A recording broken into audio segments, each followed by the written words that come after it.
일일 부흥사경회 두 번째 시간입니다. 첫 번째 시간에는 창세기 1장 1절 본문 말씀 태초에 이 말씀을 통해서 하나님의 구원 역사를 우리가 살피면서 다시 한번 확인하고, 그러면서 지금 여기 속초중앙교회가 창립하던 1952년 그 어려운 상황에서 하나님 구원 역사가 이 지역에서 시작되는 그 역사를 함께 살펴봤습니다. 이제 이 두 번째 시간에는 이제는 역사가 아니고 지금의 속초의 현장, 하나님의 창조의 능력과 손길을 느끼는 그런 시간을 본문 말씀을 통해서 함께 은혜를 받는 그런 시간이 되기를 기원합니다. 본문 말씀 창세기 1장 3절로 25절까지 꽤 긴 본문입니다. 하나님이 세상을 창조하신 그 과정입니다.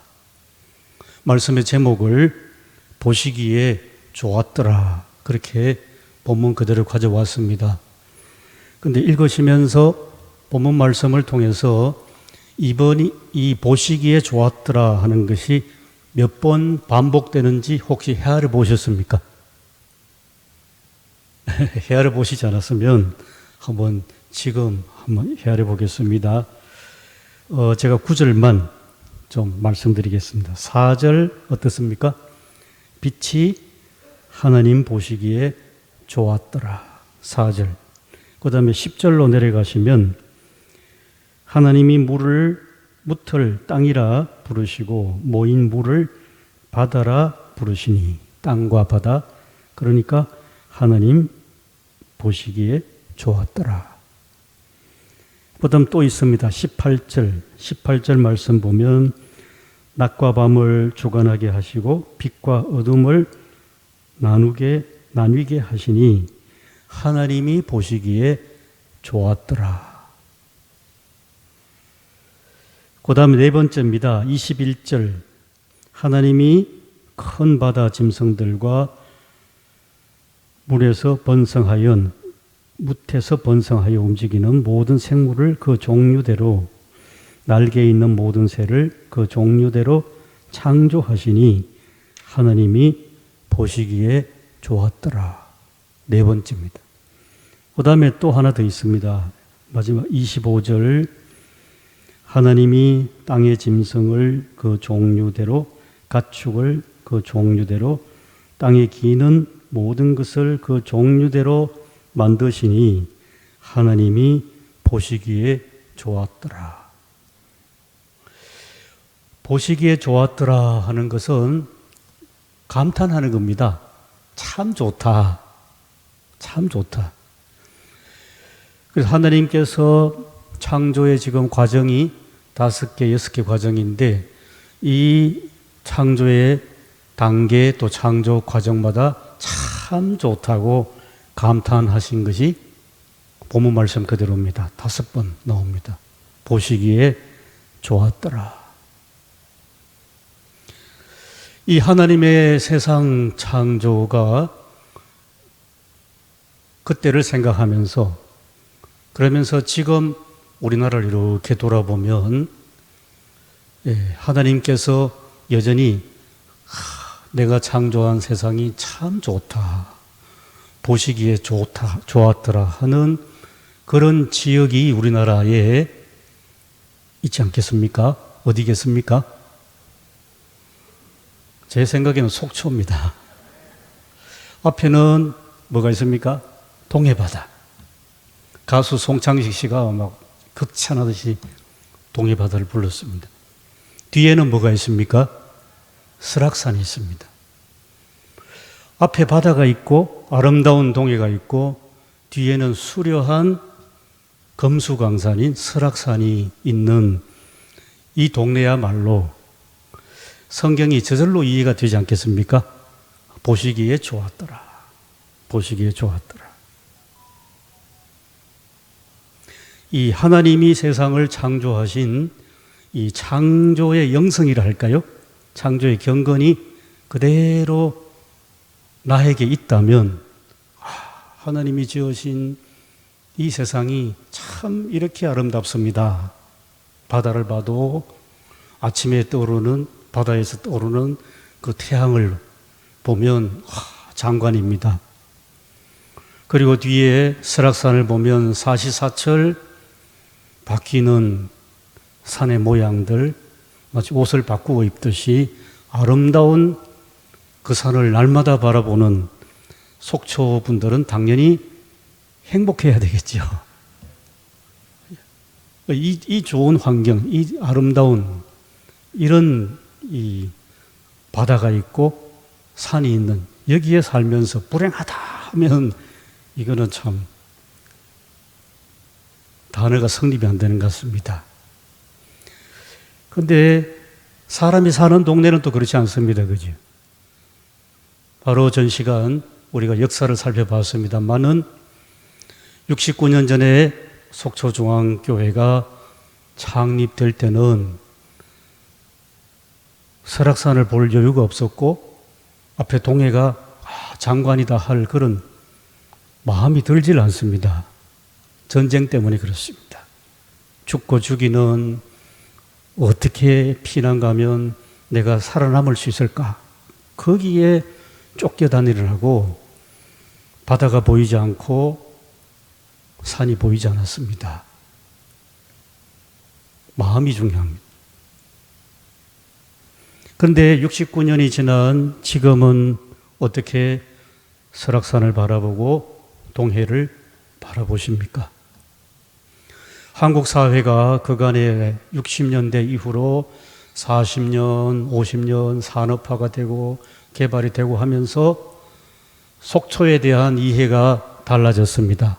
그렇지요? 경험하신 대로 6.25 전쟁 때는 살벌한 그 전쟁 가운데서 서로 정말 피 비린내 나는 그러한 참혹한 땅으로 한때 이해됐습니다. 그런데 산업화 이후로 경제적으로 발전하고 좀 잘 살게 되니까 이제 속초는 뭘로 바뀝니까? 사람들의 생각이 관광지로 바뀝니다. 관광지로 바뀌면서 설악산과 동해가 자꾸 연계되는 것이 이제 관광과 수입 이런 걸로 연계가 됐습니다. 하나님이 지으신 참 아름다운 세상입니다. 신앙의 눈으로 바라보면 그렇습니다만은 그런데 여기에 경제 논리가 사람들 마음을 지배하게 되니까 속초가 그리고 설악산이 뭘로 보이겠습니까? 개발해야지. 개발해서 호텔도 짓고 또 관광객들이 많이 오면 수입이 늘 거야. 경제 논리로 보입니다. 그래서 최근까지 지금도 그럴 수 있겠습니다만은 우리 속초뿐만 아니라 이 땅을 살아가는 거의 많은 사람들이 생각은 경제 중심 혹은 모든 것이 위에 경제가 앞선다고 생각했습니다. 그리고 더 나아가서 경제 제일주의입니다. 이 경제 제일주의에 엄청난 타격을 가했습니다. 지금 그게 코로나19 아니겠습니까? 코로나19 재난이 닥치니까 지금 우리 예배도 자리를 뛰어 앉으셔야 되고 또는 지금 이 예배도 올해 들어서 처음 드리는 대면 예배라고 드렸습니다. 옛날에는 열심히 모입시다. 뭉쳐야 삽니다. 그것이 우리가 살아가는 방식이었습니다만 이제는 모이면 안 됩니다. 이 비대면 상황이 자칫 일상화될 수 있는 전에 없던 경험, 도무지 이런 경험을 하지 못했기 때문에 당황스럽고 여전히 어색하고 그런 나날들을 지금도 있습니다. 그래서 오늘 본문 말씀을 다시 따라 들어가면 이렇습니다. 만약에 우리가 상상을 해봅니다. 설악산에 눈이 없다면 어떻게 되겠습니까? 겨울에 눈이 와야 되는데 우리가 속초에서 설악산을 바라볼 때 눈이 하얗게 쌓인 그 설산을 바라보면 참 아름답다, 좋다, 저기 가서 좀 놀면 좋겠다 그런 생각이 들 텐데 만약에 눈이 하나도 오지 않는다면 그 원인은 기후변화 아니겠습니까? 어제만 해도 이쪽 속초 지역은 일기예보로는 눈이 온다고 그랬습니다. 그런데 눈이 오지 않고 비가 왔습니다. 그러니까 웬일인지는 모르겠습니다만은 눈이 온다는 예보였었는데 실제로 비가 왔습니다. 더 나아가서 말씀드린 것처럼 이 설악산에 눈이 오지 않는다면, 눈이 하나도 오지 않는다면, 제가 설악산을 말씀드립니다만은 스위스를 이야기하는 겁니다. 스위스란 나라는 알프스 산맥이 국토 전체의 3분의 2 정도가 됩니다. 큰 산맥입니다. 이것이 스위스와 오스트리아까지 쫙 뻗어나가는 산맥인데요. 스위스 사람들이 요즘 걱정이 참 많습니다. 옛날에는 해발 800m 이상만 되면 눈이 펑펑 쏟아져 가지고 11월부터 뭐 스키를 타고 온 세상 사람들이 다 뭐 스위스로 스키 타러 옵니다. 유명한 스키장이 많습니다. 두 가지가 걱정이 됐습니다. 지금 첫 번째는 코로나19 상황이 오니까 사람들이 모이면 안 되지 않습니까?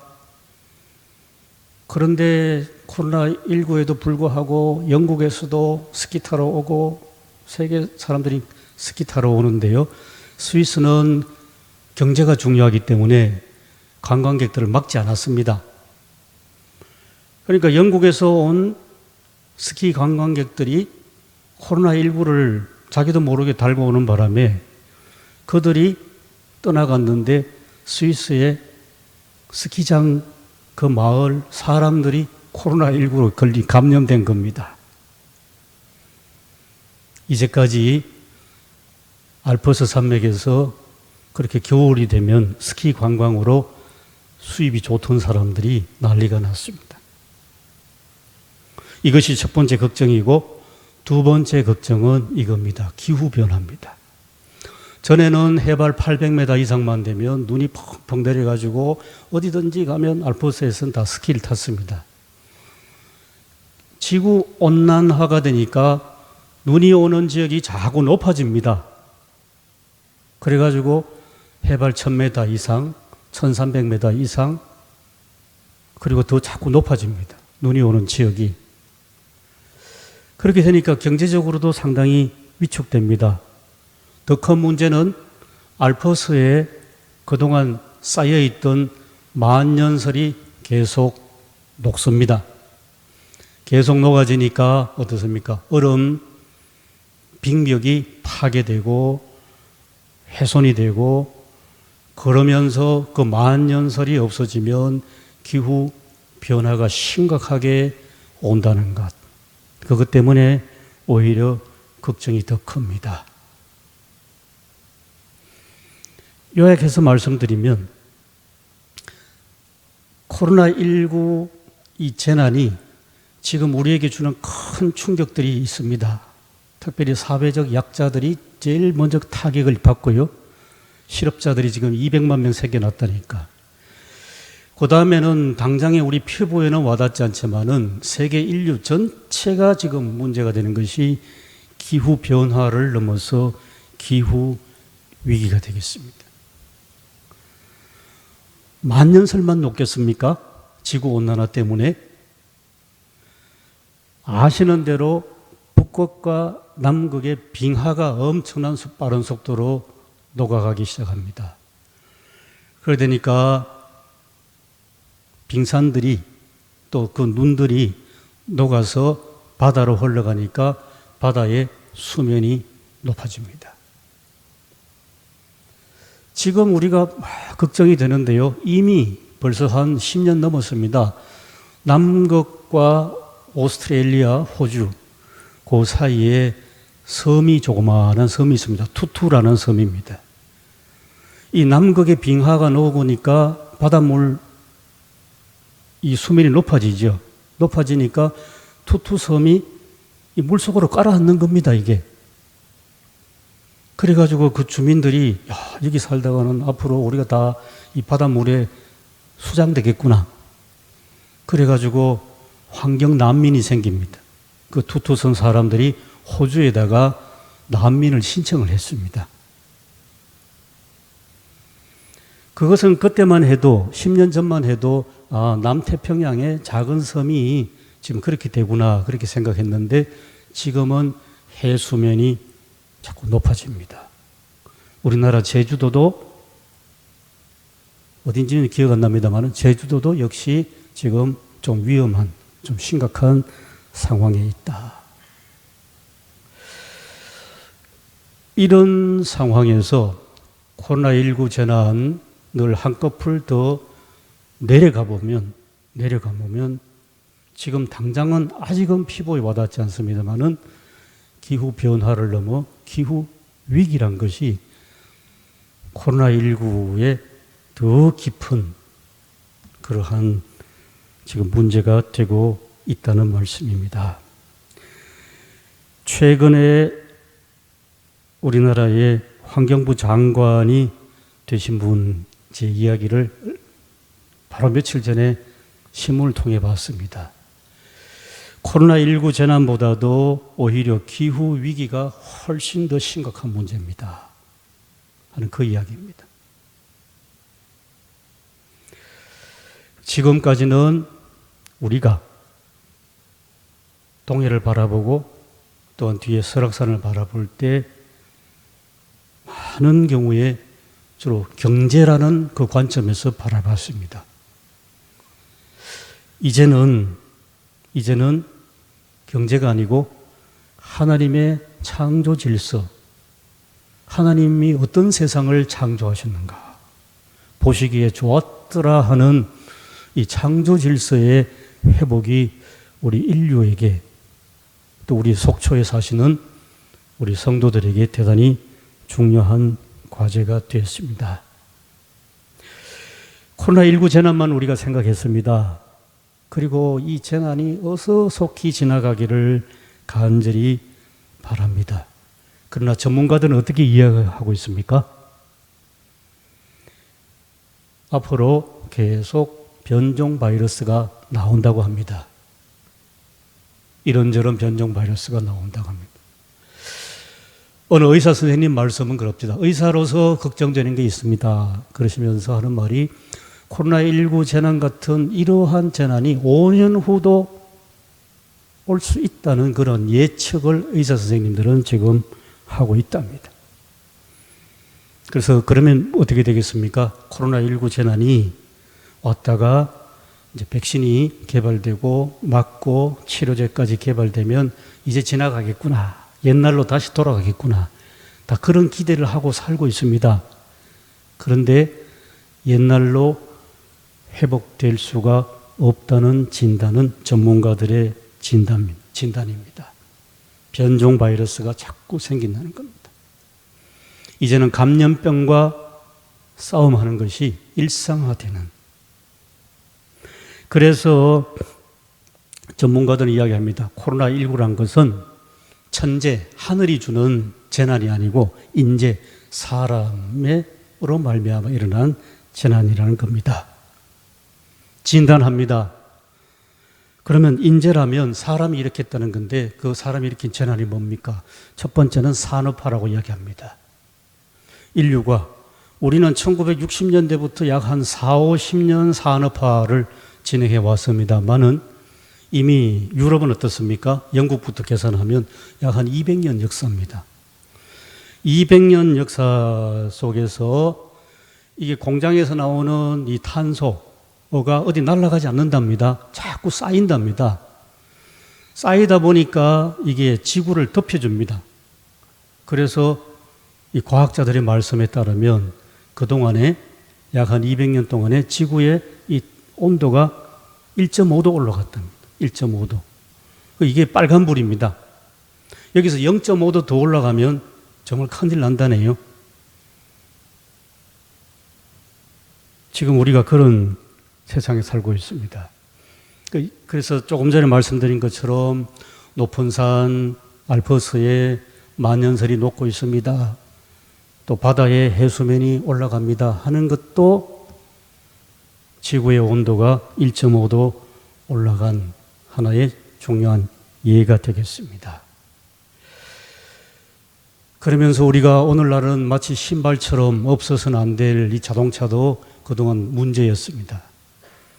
아황산가스가 하늘로 올라가서 오존층이 파괴되고, 그거 해결하려고 지금 어디로 갑니까? 우리나라 자동차 산업도 이제는 전기 자동차, 수소차 이쪽으로 지금 해결하려고 가고 있지 않습니까? 이게 다 지금 기후 위기와 상관되면서, 그러면서 우리의 산업 체제 자체를 지금 바꾸는 그런 과정에 있습니다. 그래서 우리 정부도 2050년에는 탄소 중립입니다. 어떻게 하는지 탄소 배출량을 줄이려고 하는, 그것을 정책 입안하는 사람들이 해야 할 일이고 우리 산업 체제 바꿀 일이고 그렇게만 생각하시는 것이 아니라 우리는 우리대로 신앙의 눈으로 다시 한번 우리도 성찰하고 우리도 해결책에 동참해야 할 중요한 일이 있는데요. 그것은 우리가 믿고 고백하는 하나님이 어떤 하나님이십니까? 창조주 하나님이십니다. 예배 때마다 고백하지 않습니까? 전능하신 하나님, 그 다음에 천지를 지으신 아버지 하나님을 고백한다면, 하나님께서 세상을 지으셔서 참 좋다, 보시기에 좋았더라 하는 그 창조 세계가 지금은 막 몸살을 앓고 있는 걸 넘어서 가지고 막 지금 온갖 병투성이가 되는 이 하나밖에 없는 이 지구라면 우리가 우리의 믿음의 영역이 그쪽으로 가야 되지 않겠습니까? 예배 때는 창조주 하나님을 믿사오며 그렇게 고백을 했는데 그거는 예배 때만은 국한되는 거지, 우리 일상생활 나가면 또 우리는 다 경제제일주의야? 그렇게 우리도 모르게 그렇게 살아왔다면 이제는 설악산에 눈이 적게 오고 만에 안 온다면 어떻게 될까? 또 동해가 저렇게 오염이 돼가지고 저기서 나는 고등어는 못 먹는데, 그것이 또 역시 우리의 신앙의 영역입니다. 그래서 기후위기, 코로나19가 하늘의 재앙이 아니라 사람이 일으킨, 사람으로 말미암은 그 재난이라면 첫 번째 원인은 학자들은 산업화로 생각합니다. 그 다음에 두 번째는 도시화입니다. 너무 밀접하게 살지 않습니까? 너무 밀접하게 살아가다 보니까 한국 같으면 다 아파트 생활하고 그리고 막 총총 옮기고 지하철 서기 위험하지 않았겠습니까? 그러다 보니까 코로나19 1년 동안 지내면서 사람들의 생활이 달라졌습니다. 아파트 공간에서 식구들이 살아가다 보니까 아빠는 재택근무해야 되고 아이는 학교 가지 못하고 집에 수업 받고 뭐 집에서 다 오글오글 거리니까 다 스트레스가 쌓였습니다. 그래서 서서히 이제 서울을 벗어나자.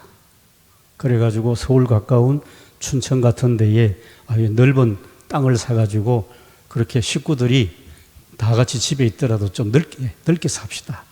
이제 그런 식으로 지금 바뀌어가고 있습니다. 세계화도 지금은 당장에 끊어졌습니다. 하늘길이 막혔지 않습니까?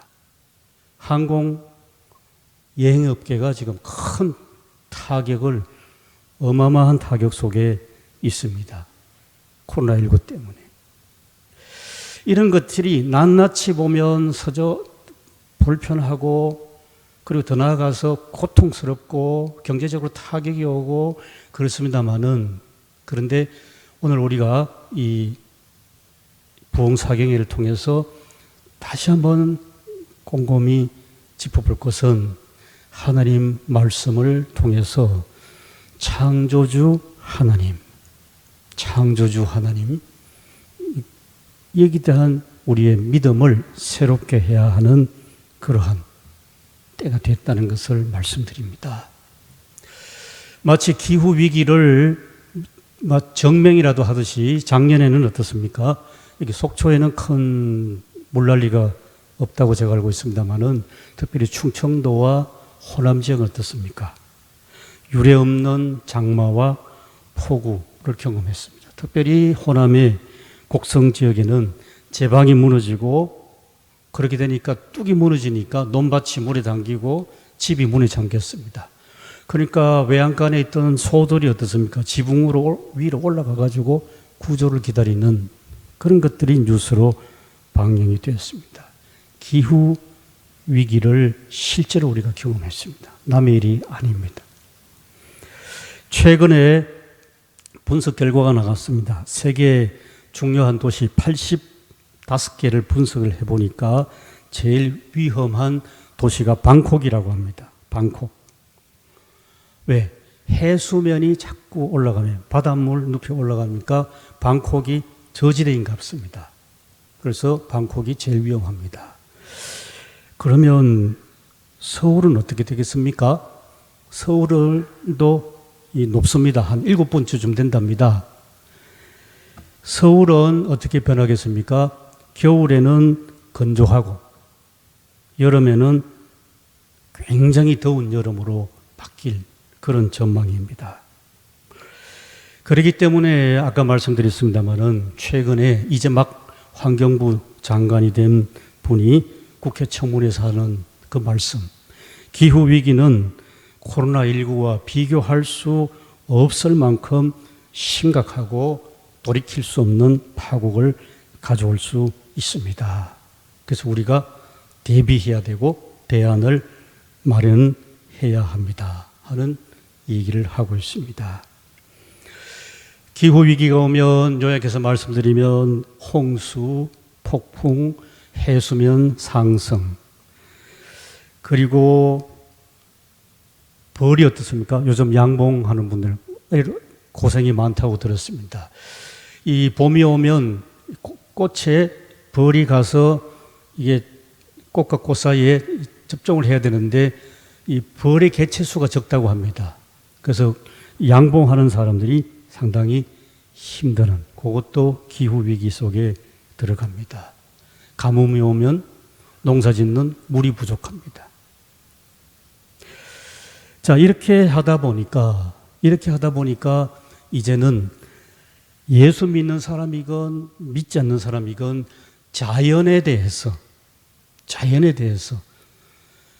다시 한번 생각을 해야 되고 새롭게 생각해야 되는 그러한 큰 계기가 되는 것이 코로나19 재난입니다. 그래서 다른 성경을 보면요, 저하고 같이 한번 보시면 좋겠습니다. 시편 8편 1절에서 4절.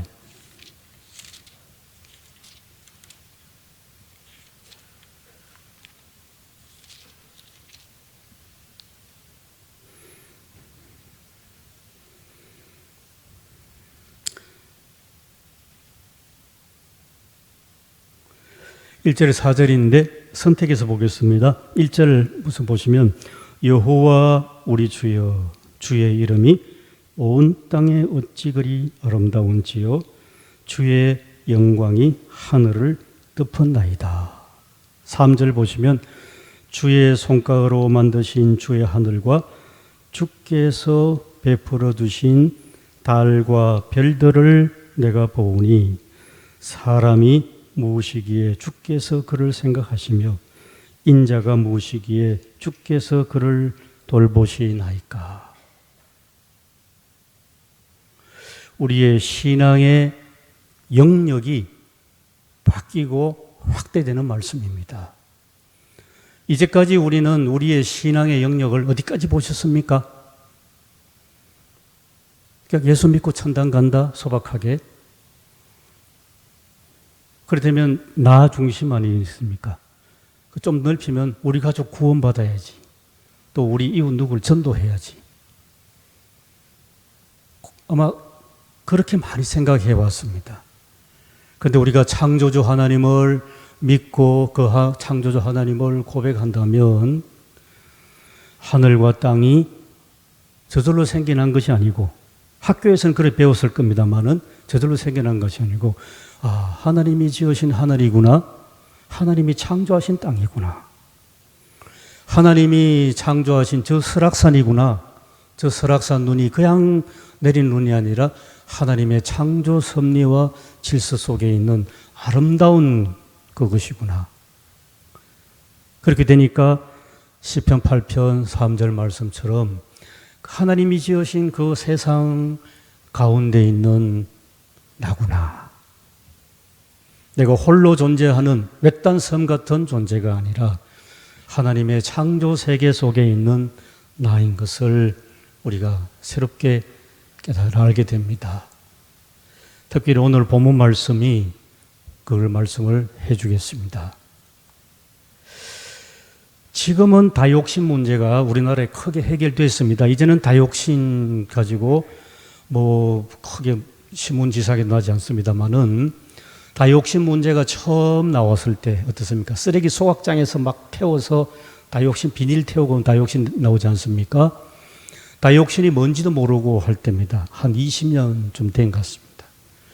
경기도 어느 곳에 어느 한 마을에 까닭 없이 사람들이 갑자기 건강하던 사람들이 암에 걸리고, 그리고 가축도 비실비실하고 그런 일이 생겨가지고, 그래서 이게 다욕신이 뭔지 모르니까 이게 도대체 뭔지 몰라가지고 걱정되고 해서 역학조사를 했더니만 다욕신이란, 그 다욕신이 어떤 거냐? 쓰레기 소각장이 근처에 있었는데 모든 것을 막 태우고 소각장에서 나오는 그 다이옥신들이 주변에 있는 집과 그리고 논밭에 다 이렇게 스며들지 않습니까?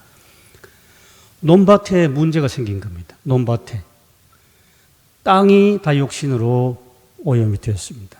그 땅에서 생산되는 농산물도 오염된 겁니다. 그것을 먹는 사람에게 문제가 생겼습니다. 바로 이겁니다. 우리가 흔히 말하는 신토불이 아니겠습니까? 땅의 건강과 우리 사람 몸의 건강이 전혀 별개가 아니고, 이게 연결되어 있구나. 오늘 본문 말씀을 자세히 읽어보면 그러면 이것이 드러납니다.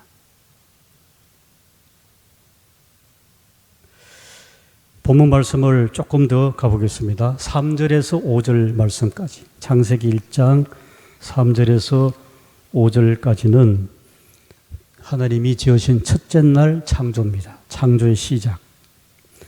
첫째 날 창조는 빛을 창조하셨습니다. 그러면 빛은 모든 하나님 피조 세계의 근원입니다. 근원이란 말은 모든 생명체가 살아가는 에너지의 근원이 빛 아니겠습니까?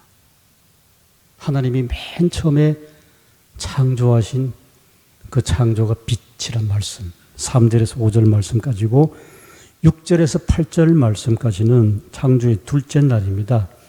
궁창입니다. 궁창. 이 성경을 쓸 때 옛날 사람들은 지구를 마치 종을 엎어놓은 것처럼 그렇게 생각했답니다.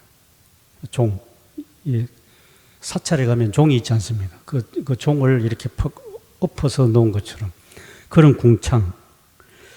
궁창이라 생각했기 때문에 그 궁창은 마치 그 공의 절반을 잘라서 이렇게 엎어놓은 것, 그게 둘째 날 창조입니다. 셋째 날 창조는 9절부터 13절 땅과 바다입니다. 땅과 바다. 땅과 바다, 그리고 식물, 채소, 과일. 여기서 중요한 말씀은 동물은 움직이니까 우리가 생명체를 이해합니다마는 식물도 하나님이 지으신 생명체라는 말씀을 우리에게 새롭게 해 주십니다. 땅에 대한 말씀도 나오는데요. 오늘 하나님의 창조 세계를 이해할 때 가장 중요한 것이 땅에 대한 이해 같습니다. 땅은 어머니로서의 땅입니다. 모든 생명이 땅으로부터 나오는 생명의 원천이고, 땅에서 나무도 자라고, 그리고 땅에서 나오는 그러한 식물을 사람도 먹고, 그렇기 때문에 땅은 생명의 원천으로서 대단히 소중한 근원적인 하나님의 창조물입니다.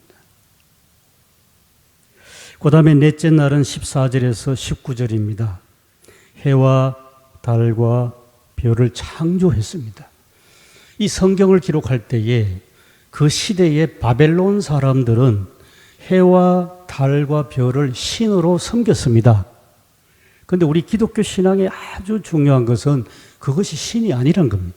아니고 해도 달도 별도 하나님이 지으신 창조 세계란 말입니다. 해와 달과 별을 보면서 우리는 이 해와 달과 별을 지으신 하나님을 찬양하는 신앙이 우리의 신앙입니다. 우리 기독교 신앙이 처음 우리나라 들어왔을 때도 어떻습니까? 저도 어릴 때 시골에서 자라면서 봤습니다. 우리 할머니가 참 잘 비는 분입니다. 손으로. 나무 밑에 가서도 빌고 대문간에서도 빌고. 우리 창조신앙은 그게 아니죠. 피조물을 해든지 달이든지 별이든지 나무든지 피조물을 신으로 섬기는 것이 아니라 이 모든 것들이 하나님이 지으신 창조세계. 그 다음에 다섯째 날은 20에서 23절입니다. 다섯째 날은 물속을 다니는 물고기, 하늘을 나는 새를. 특별히 우리 눈에 들어오는 것은 22절입니다. 물고기와 새를 지으시고 이 물고기와 새에게 하나님이 특별히 22절 말씀 보면 물고기와 새에게 복을 주셨다 했습니다. 우리 사람에게만 복을 주시는 것이 아니라 하나님이 지으신 물고기에도 복을 주시고 새에게도 복을 주십니다. 새롭게 와닿는 말씀입니다. 우리는 복을 준다 하는 것은 주로 사람에게만 해당되는데 하나님이 지으신 이 창조 세계도 22절 말씀 보면 물고기와 새를 생각하시는 하나님 아버지. 그러면 뭡니까? 그 다음 나오는 것은 물고기와 새도 우리 사람들과 더불어 살아야 할 하나님의 피조 세계구나. 그 다음 마지막 여섯째 날은 마지막 과정입니다. 땅의 짐승을 창조하시고 그리고 마지막에 보면 땅을 생물을 종류대로 내되 하고 땅의 모든 짐승들이 땅을 어머니로 삼아서 살아가는 그러한 피조세계. 사람도 그렇고 짐승도 그렇고 어떻습니까? 땅에서 왔다가 땅 위에 살다가 결국은 돌아가시면 요즘은 화장을 많이 합니다만은 결국은 궁극적으로 땅으로 다시 돌아갑니다. 땅은 우리 대지의 어머니란 말씀입니다. 여기서 우리가 잠시 생각합니다. 우리가 아까 말씀드렸습니다. 너무나 우리는 40-50년 동안 경제가 중요합니다. 어떡한지 잘 먹고 잘 살아야 됩니다. 그렇게 하다 보니까 점점 그쪽으로 빠졌습니다. 그렇게 빠지다 보니까 지금 서울도 그렇고 전국에 걸쳐서 땅 하면 뭘 생각합니까? 지금 당장 머리에 들어온 것은 한 평에 얼마. 이게 심각하지 않습니까? 땅은 하나님이 세상을 창조하실 때에 모든 생명의 근원이고 생명의 젖줄이고 사람이든 짐승이든 식물이든 다 땅에 뿌리를 내리고 살고 그리고 살다가 수명이 다하면 다시 땅으로 돌아가는. 나무의 낙엽은 1년에 한 번씩 땅으로 다시 돌아가지 않습니까? 사람은 평생 살다가 다시 어떤 흙으로 돌아갑니다. 허무주의는 아닙니다. 하나님의 창조 섭리입니다. 그런데 그 땅을 우리 사람들이 생각합니다. 이제는 경제 논리에 너무 익숙하다 보니까 언제부턴가 땅 하면 사고 파는 거래의 대상으로 생각하고, 제가 좀 심각한 이야기를 합니다. 또 재산이 되니까 소유의 대상으로 생각합니다. 더 나아가서는 투기의 대상으로도 생각합니다. 땅 하면. 그래서 부동산이 돼요. 부동산. 부동산은 부동의 재산 아니겠습니까? 땅이 재산이 돼요.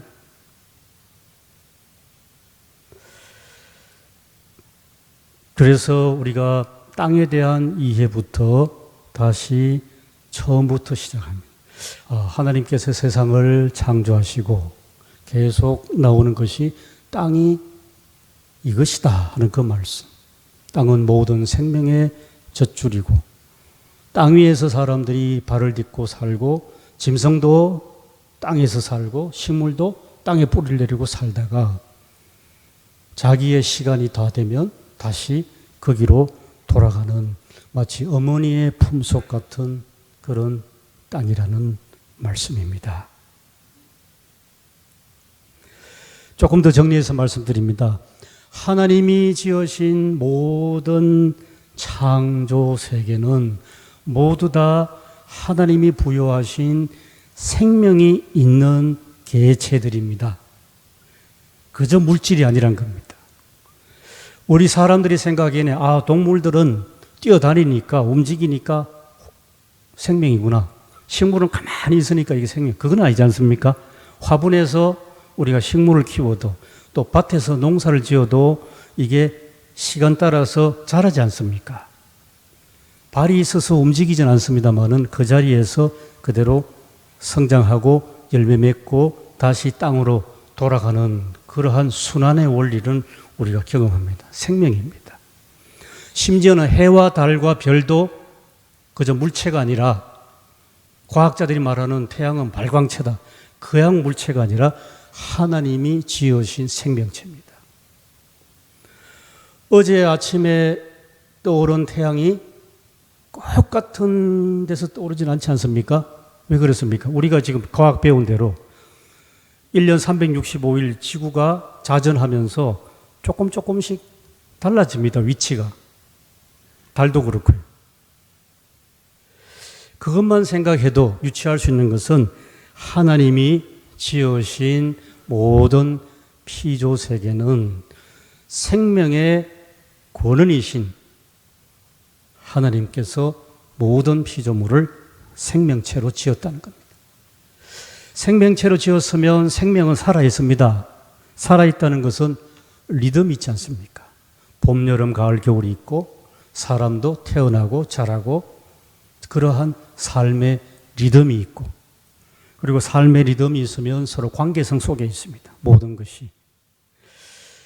가장 극단적인 것은 아까 말씀드린 것처럼 사람과 자연 사이에는 우리말에 있듯이 신토불이라는 말이 있듯이 우리가 자연을 떠나서는 또 땅을 떠나서는 하루도 살아갈 수 없는 우리입니다. 그런데 우리 사람들은 최근 한 200년 정도, 서양 사람들은 한 200년 정도, 우리는 최근 한 50년 정도 산업화가 진행되면서 이 자연을 그냥 물질로 이해하고 물질로 이해하고 넘어서 특별히 땅이라는 문제는 우리의 소유로 생각하고 우리의 재산 가치로만 생각했지 이 땅에서 나는 모든 것이 우리의 생명을 유지하고 존속시킨다는 것을 생각하지 않았다는 말씀입니다. 오늘 제가 두 번째 시간에 전할 말씀은 간단합니다. 그것은 땅이 그냥 물질로서의 흙이 아니라 과학자들의 연구에 따르면 1세제곱센치의 흙에 생명체가 무려 3천만 개 있다고 뭐 실제로 봤는지 잘 모르겠습니다만은 하여튼 생명 덩어리로 흙이란 겁니다. 이제는 땅을 그냥 사고 파는 거래 대상이 아니고 그냥 그저 있는 물질이 아니라 생명체이고 그 생명체에 그 위에 우리가 발을 딛고 살아가는 땅이고 그리고 근원적으로는 하나님이 지으신 창조 세계임을 다시 한번 새롭게 의식하는 겁니다. 확대하면 기후변화와 기후위기까지입니다. 기후변화와 위기까지. 말씀을 좀 정리해서 요약해 드리겠습니다. 최근 한 200년 동안에 인류는 제일 먼저 내세운 게 개발입니다. 개발 그리고 발전해야 된다. 개발, 발전. 우리에게 익숙하죠. 산업화 시대의 개발, 발전인데 개발과 발전을 하려는 그 기초는 과학이 발전하고 기술이 발전하는 겁니다. 그래서 과학자의 눈에 보면 하나님이 지으신 모든 피조세계, 그 창조세계가 하나님은 안 보이고 실험실의 실험 대상이 되고 관찰하는 관찰이 대상이 됐습니다. 그러다 보니까 하나님은 어디 가신지 안 보이거나 아니면 좀 심하게 말씀드리면 하나님을 지구 바깥으로 쫓아내버리고 과학자들이 마음대로 손질을 할 수 있는 그러한 자연으로 점점 바뀌어갔습니다. 그러다 보니까 과학자의 말이 권위가 있어지고 또 그 과학자의 말이 굉장히 절대화되는 그런 시대를 우리는 익숙하게 살아왔습니다. 심지어 병 고치는 것도 그렇죠. 병 고치는 것도 어떻습니까? 의사 선생님이 우리의 몸을 진단하고 질병을 진단해서 약도 투여하고 심하면 수술도 하고 하는 것이 우리에게 익숙하고 합니다마는 궁극적으로 치유는 누가 하십니까? 하나님께서 하십니다. 의사 선생님의 치료는 그저 우리 육체를 고치고 그리고 이게 질병을 치유하는 겁니다마는 하나님의 치유는 육체의 질병 치유를 넘어서 근원적으로 우리가 새로운 사람이 되게 하시는, 거듭나게 하시는 것이 하나님의 역사입니다. 이것을 비유로 다시 한번 반복해서 말씀드리면 지금까지 수십 년 동안 우리는 하나님의 창조 세계를 그저 자연으로 그냥 원래부터 있는 거다. 그리고 사람들이 좀 더 생각하게 되니까 저 자연을 개발해야지. 그게 발전이라 생각했고 자연을 자꾸 개발하다 보니까 사람이 편한 쪽으로 개발하고 사람이 편한 쪽으로 개발하다 보니까 저게 돈이 되는구나. 자연이 돈이 되는구나. 그렇게 해서 자연을 훼손하기까지 했는데 그런데 거대한 반격이 일어났습니다. 코로나19 재난이라는 것이 그냥 어떤 알 수 없는 감염병으로 있다가 그냥 지나가는 것이 아니라 많은 과학자들, 환경학자들 얘기가 그 감염병의 뒤에는 결국은 기후변화, 기후위기란 게 있는데 이게 굉장히 복합적으로 지금 우리에게 위협을 준다는 겁니다. 인류는 지금도 그렇습니다. 자연하면 자연을 하나의 개발 대상이고 그걸 넘어서 정복의 대상으로 생각했습니다. 그것이 아니라 우리 믿는 사람들부터 자연은 하나님의 창조 세계다. 그리고 오늘 본문 말씀 창세기 1장 3절부터 25절까지 하나님이 세상을 이렇게 창조하셨습니다 하는 것을 성경이 분명히 말씀해 주고 계십니다. 그러한 창조주 하나님을 예배 시간에 사도신경으로만 우리가 이제는 고백하는 것을 넘어서서 사도신경 신앙 고백 바탕 위에서 이제는 그 신앙의 눈으로 설악산도 바라보고 동해바다도 바라보는 그러한 우리 속초중앙교회 성도님들이 되기를 간절히 기원합니다. 그렇게 해서 하나님 보시기에 좋았더라 하는 세계가 다시 회복될 줄 믿습니다. 기도드리겠습니다. 하나님 아버지, 저희들이 이 속초 땅에 살고 있는 이러한 때에 본래 하나님께서 저희들에게 큰 축복으로 앞에 바다를 또 뒤에 설악산을 우리에게 허락하신 줄 믿습니다.